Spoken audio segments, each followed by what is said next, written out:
তোমরা আমার ভাই, তোমরা বাড়াকে থাকো, কেউ তোমাদের কিছু বলবে না, কিন্তু আর আমার বুকের উপর গুলি চালাবার চেষ্টা করো না,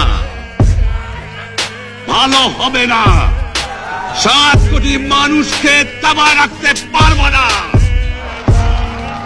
আমরা যখন মরতে শিখেছি তখন কেউ আমাদের দবাতে পারবে না। যে পর্যন্ত আমার এই দেশের মুক্তি না হবে, খাজনা ট্যাক্স বন্ধ করে দেওয়া হলো, কেউ দেবে না। তবে আমি অনুরোধ করছি, আপনারা আমাদের ভাই, আপনারা দেশকে একেবারে জাহান্নামে ধ্বংস করে দিয়েন না। জীবনে আর কোনোদিন আপনাদের মুখ দেখা দেখি হবে না। যদিও আমরা শান্তিপূর্ণভাবে আমাদের ফয়সলা করতে পারি, তাহলে অন্তপক্ষে ভাই ভাই হিসেবে বাস করার সম্ভাবনা আছে।